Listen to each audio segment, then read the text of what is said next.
Alright, next step. We still have everything over on the bench. I kind of put the gearing together on each of the shafts, and we'll go to the bench here in a moment. But I want to pull the two cups for the spindle bearing so that we'll have the cup numbers and the cone numbers. Now, I looked at these bearings and I don't really see a wear reason to replace them, but I still want to go ahead and satisfy everybody else's curiosity. Hey, can Keith get those bearings, and how much would he have to pay for them? All right, now I'm going to go ahead and I'm going to use my bearing house, and I'm going to give him the numbers, and we're going to see what happens. But right now I need to pull these out. So I'm pulling these out with every intention to putting them back in when we go back together with the main spindle, unless I can get a new set of bearings and the price fancies me. So I went ahead and made a couple puller plates, and I have a whole bunch of oddball stuff for the hydraulic press. You just need all kinds of different things, rings and stuff like that. So I skimmed 20-30 thousandths off the outside of that, and then I had a smaller plate, and I put a register so it would locate on that one with a 5/8 thread in here, because that's what I'm going to use for thread. So that one pops into there. I got a short piece of all thread, and we'll thread that into there. And I've got my finger on the back side, just making sure that I'm all the way through. Okay, now we're going to use the clamshell probably to pull off some of those cones that might be stuck. So far most of them just slide off freely. All right, now I got the strong back from the clamshell, and we're going to go ahead and use that to bridge over this pipe. So I got another piece of all thread to get us our length out here. So I got plenty of thread. I actually got more than enough, but I'm not going to cut any of it. All right. Our couple nut is all completely screwed together.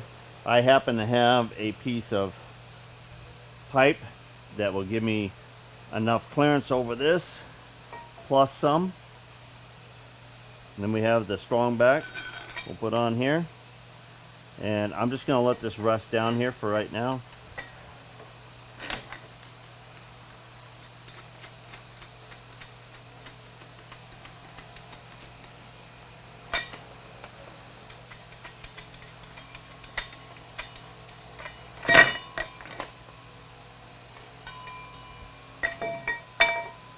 Okay, I could put something over here on the ways so it'd hold that up, balance that up. Probably a 2x4, 4x4, something like that. Hey, do I have one down here?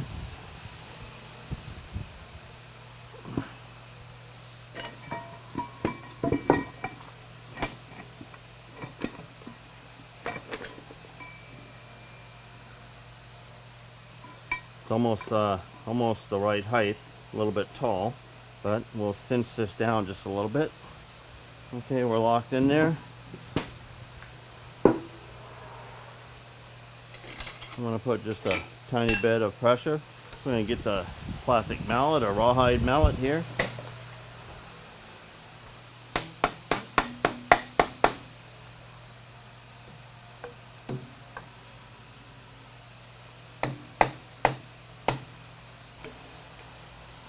Hey, there you go. At least I think you can see down in there. We're gonna see if gonna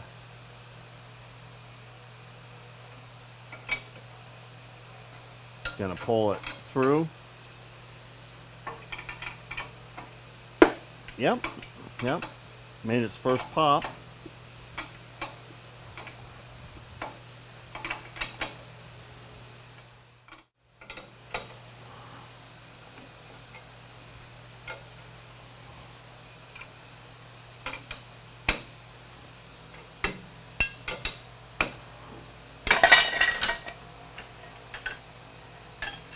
All right, Timken, made in the USA is what I see so far, and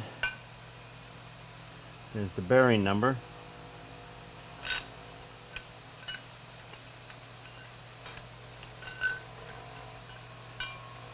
Okay, I'm gonna go set this on the bench because I want to take it apart without banging around the inside of that race if I can help it. Back in the yards, when we would take something apart, we'd have to have as found reports, and this kind of reminds me of doing just that. Now this is going to be a basic, and I'm not going to do every dimension and clearance and everything else, but as I go along and clean the components up on Pearl, the main gearbox, the quick change gearbox, the apron, everything along the way. If it's important, or you know, at the time, I will cover those individual areas. So right now, I just want to hit the basics, and we pulled all the bearings out, minus the two bearings that are located on this reversing or the feed takeoff. So this is the shaft that gives you forward and reverse, but there's a bearing here and a bearing here, and this shaft assembly is still in there because I got to pull the clutches out, and then this kind of like involves pulling the next step out, which we're going to go get started on here in a bit. But I want to go over what I've found in the basic removal of the 4 shafts that we have here and the bearings themselves. There's actually 8 bearings that we have right now. I've already made a call into my bearing supplier. Action Bearing or Emerson Bearing is my supplier, and my favorite guy there to talk to is Bill. And so anyway, I gave Bill the number for number 69 and 56. That's the forward bearing for the spindle, and this is the aft bearing for the spindle. And I'm going to show those bearings here shortly. I'm just going to go through. This is they call it the long intermediate shaft, and that's the aft bearing. There's the forward bearing. The short intermediate shaft, forward bearing, aft bearing. And then they call this the pulley shaft, and that's the forward bearing and the aft bearing. All of these references have to do with the chuck end is forward and the tail end is aft. There's going to be a couple other items that I'm going to kind of touch on here because they're really obvious to me. And number 67 and 68, which are right here. 67 is the bull gear, and 68, or excuse me, 66 is the keeper ring for it. And that was one of the ones that we saw that was missing all the set screws and things like that. And in fact, we're going to take a magnet to the bottom of the sump there because we just found a dog point that was ripped in half. So there's some broken pieces down there that have been broken, and luckily went down in there and didn't go through any of the gears. So, and none of the gear teeth look like they're missing or damaged to any point of needing repair. All right, the other simple things is going to be piece 13 and piece 12. Okay, 12 and 13. Okay, and I I want to make sure that I explain this right. But 12 is a solid piece, and 13 is actually a ductile iron part that actually lets the fork shift back and forth. That's what that little notch is in there. And then it has a threaded outside with brake lining on it, and that goes into there. So, but in the drawing, you see that those are two solid pieces of ductile or cast iron material. All right, and then when we get to looking at what we actually pulled out of there, I'll show you, and you'll know what I'm talking about. But we're gonna have to rework that area there, and we may have to do some sleeving on the bowl gear and making a new retainer ring. That's the short of what I've basically found in here so far, besides replacing the bearings. All right, let's take a look at the bearings we're going to replace. All right, this is the forward spindle bearing, and it's made by Timken. All the bearings are made by Timken. This is made up of two parts, the cone and the cup. All right, the cone has got a number back here, and it doesn't really have any other signias on here except for the number 6454. You turn it on over, and it's very, very faint, but right there, 31741. And then about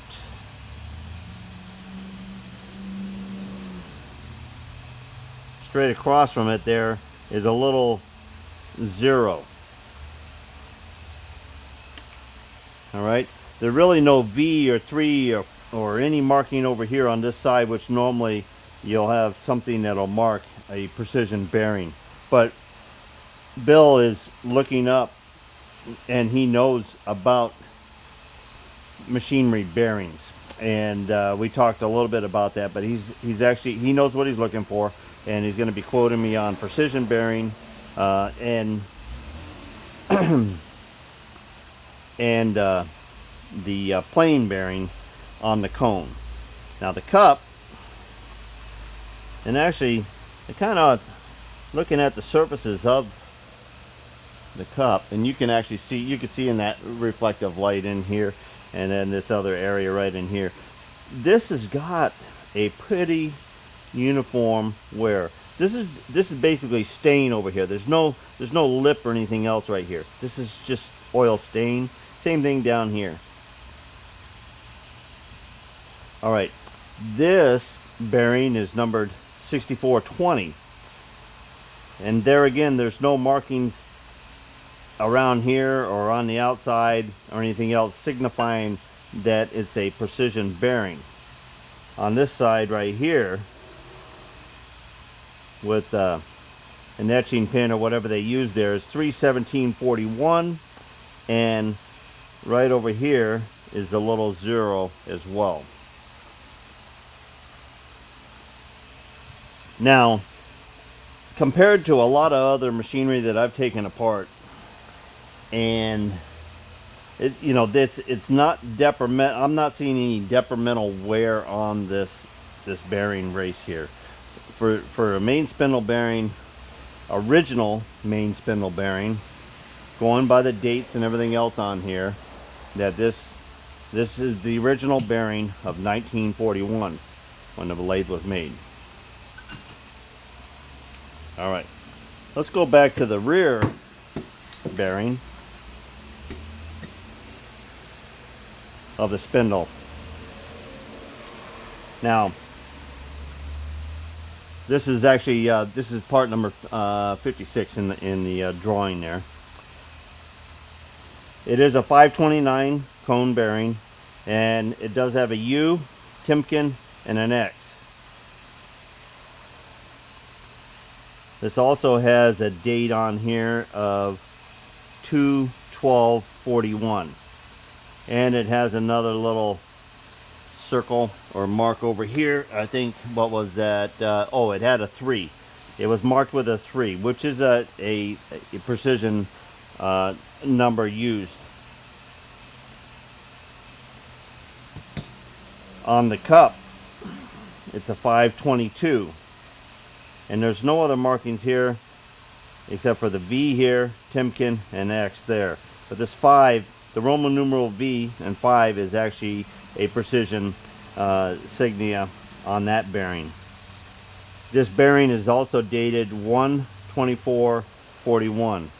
It's not the same exact number as this, but these were probably matched up when it came to put the lathe together. All right, as far as surface finish,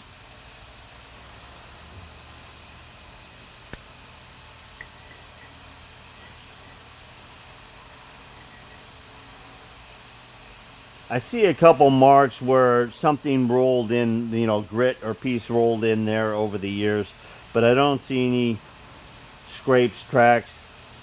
And the worst thing that you can find on is water checking, because water checking will continue aware of a bearing pretty quick. I know that because the clothing came with watered bearings, and I had 8 months of running it on a water checked gamut bearing, which is now it's been replaced after I got the lathe. Okay, we're going to move on to the long intermediate shaft and the bearings for it. This is the forward bearing, 449. Has the V symbol here, Timken. Nothing on this side here. The race is actually a lot thicker, different configuration. It does have a little bit of water or rust mark there, and I do see water checking on the inside of this bearing. Very, very, very faint, but it's there. All right, and this one here has a insignia or a W over here, Timken X, and the number is 432.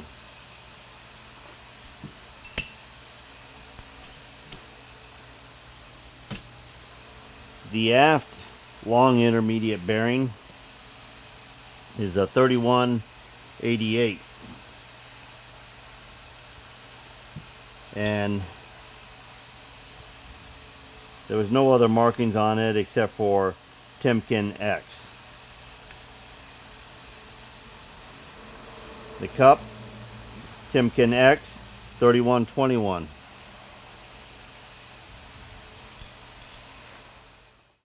Okay, moving on to the short intermediate shaft. You can see that's the shaft there, and we haven't pulled that gear off with the spun keyways yet. We're going to do that after we go through the bearings here and take a look at a few other items on what we're doing. All right, let's move on to the short intermediate shaft. All right, the cone number is 2689, and it just says Timken there, no other special insignias on there. The cup for it is 2631-B, and it is a flanged cup as well.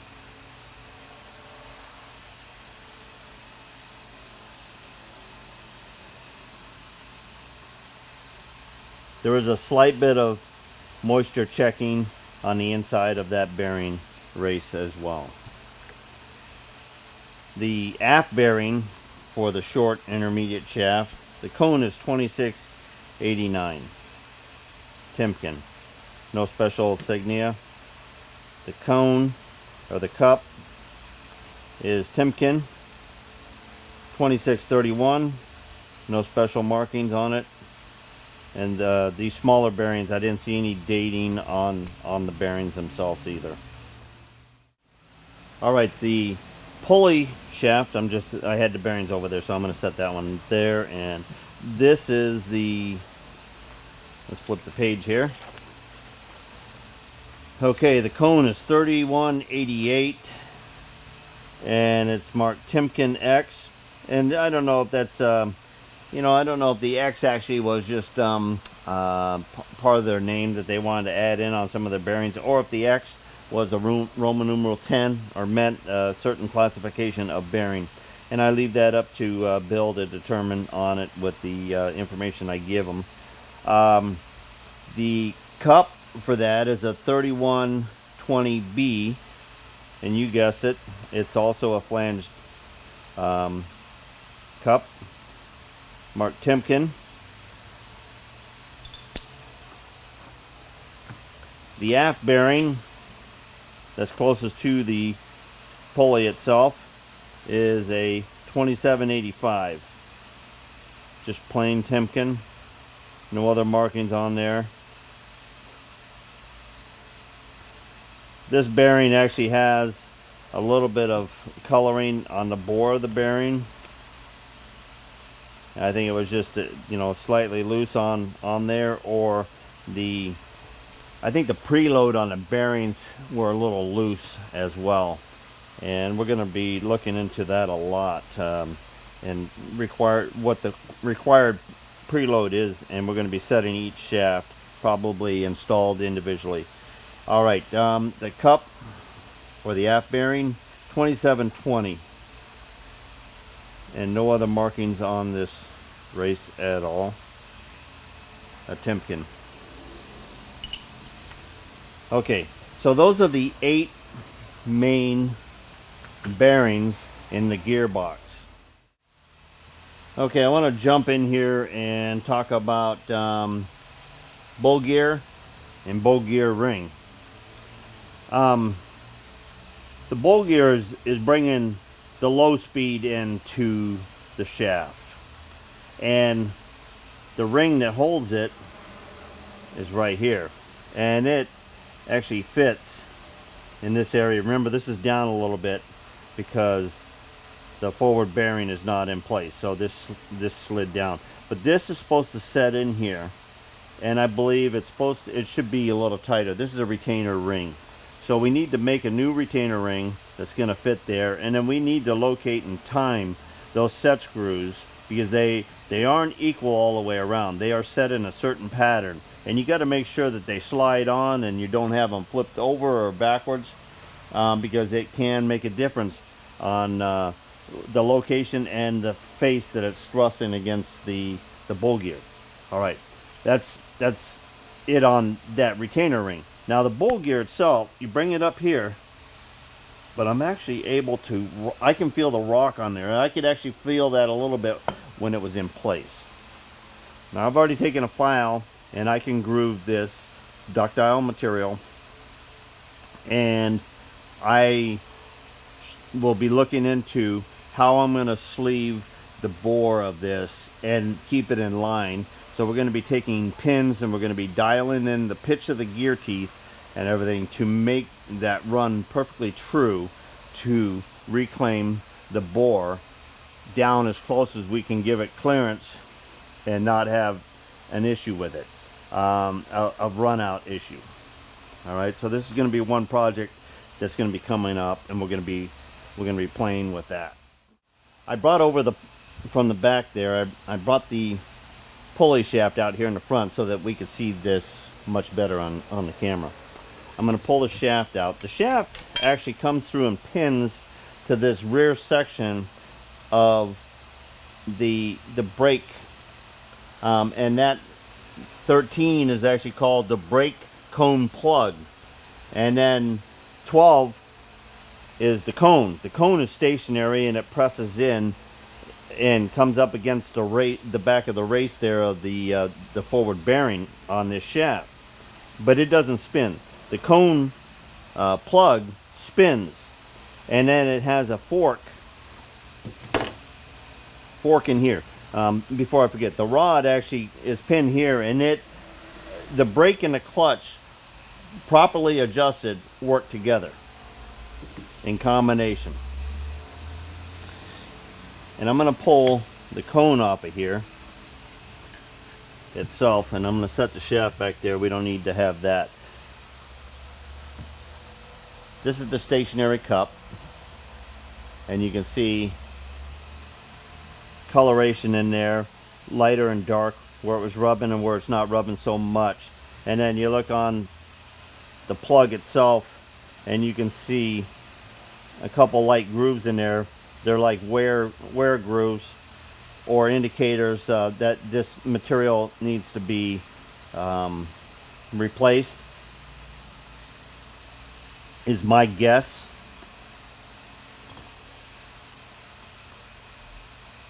The plug itself sits in about a 1/16 from the face. I don't know if it was supposed to be out flush or there. I don't know how much wear is on this, but this is adjustable with the set screw here, and then this threads on to this plug here, and that could have been set at one time. Now here's the thing about this plug. This ring here is actually supposed to be a solid piece of material that was originally on here, matching this diameter right here, and the shift fork fits in here. So sometime or another, the back section of this have worn or broke off. Kind of hard to say. All right, so we're going to be dismantling this and finding out how it really needs to be. It looks like a solid washer type of thing right here with a hole going through that. You can see the key. The key actually slides onto the shaft so that this can travel lengthwise on there. All right, we know that this is not factory. So we're going to probably manufacture this whole piece here, which they were just shortcutting, having to make that whole thing, and they machined it and then they put on that bronze collar on the back.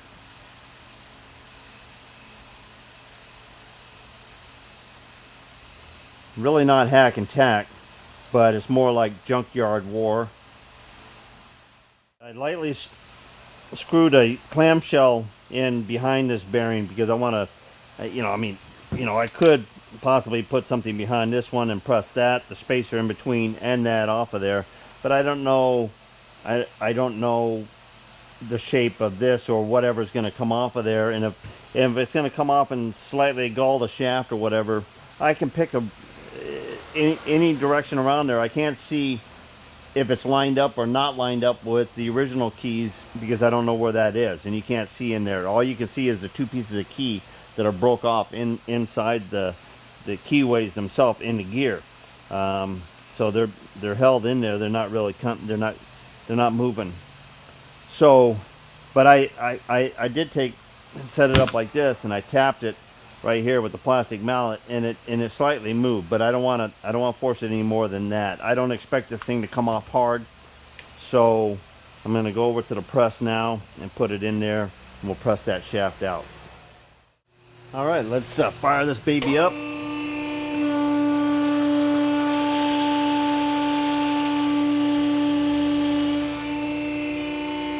All right, we're going to set our gear in here.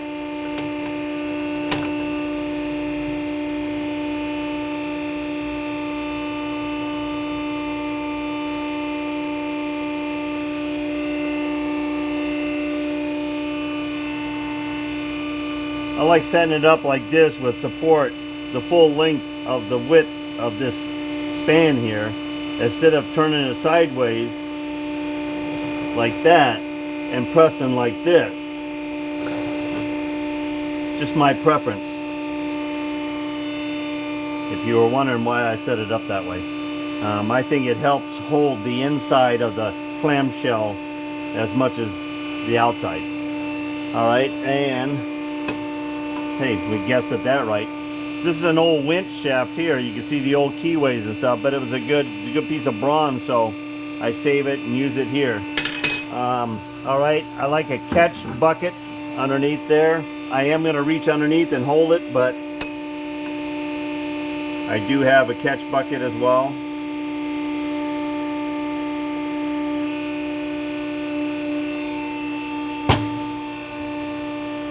Yeah, I didn't think it was going to be much to move it. All right, and we caught everything there, and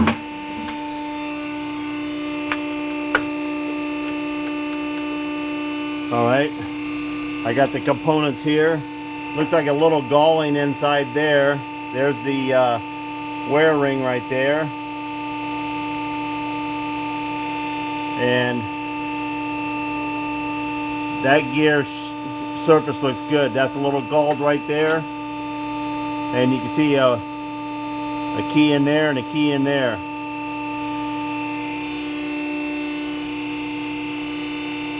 And the two little keys there might be down in the bucket.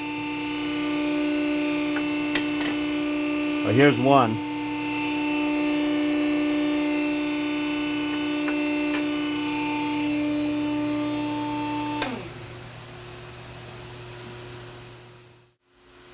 So anyway, I got you set up here, and you can see the galling inside that gear right there.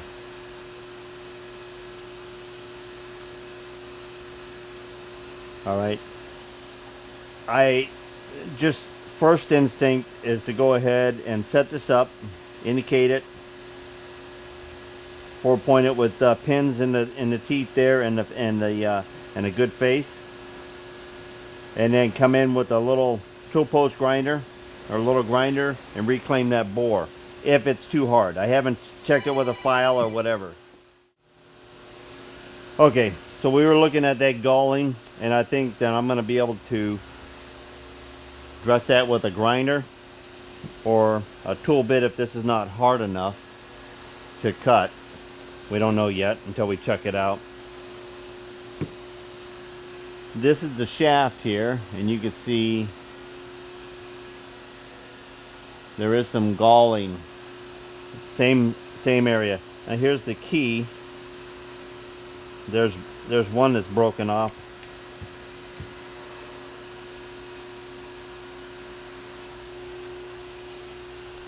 I might have to get the scribe to get that one out. All right, and we'll go ahead and we'll pull off our pieces here.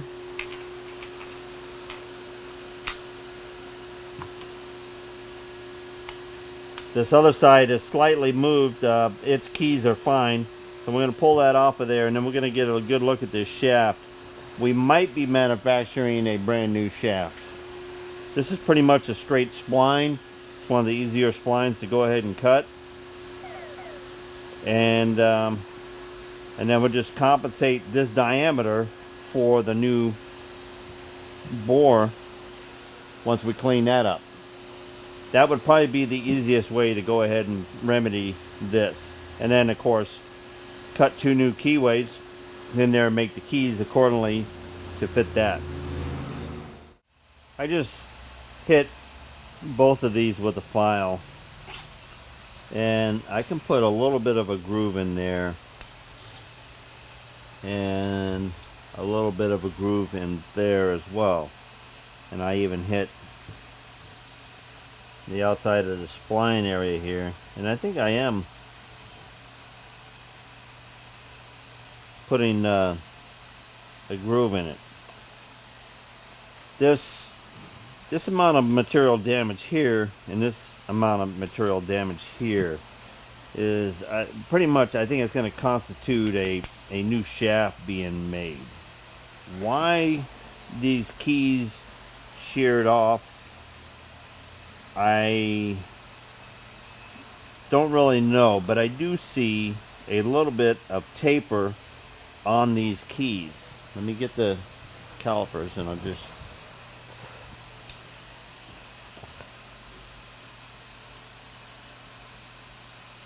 These are supposed to be 1/4-inch keys.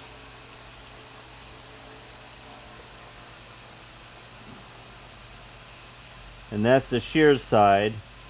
And then this is the side that was deep down in here.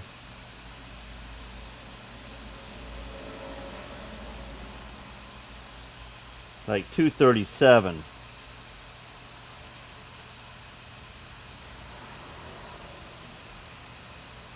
$246.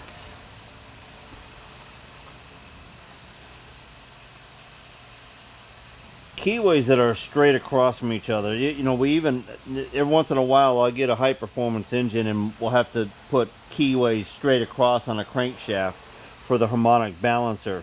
4 horsepower differences because they were asking little Woodruff keys to hold, you know, the horsepower, and they don't, so you add in more.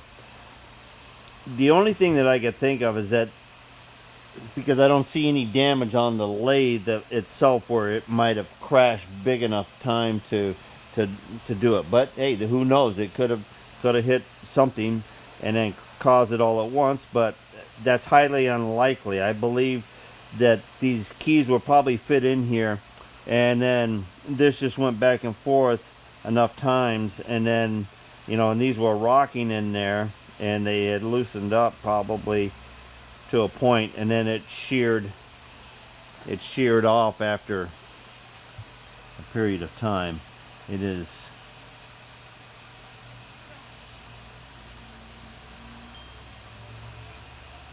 really hard to tell.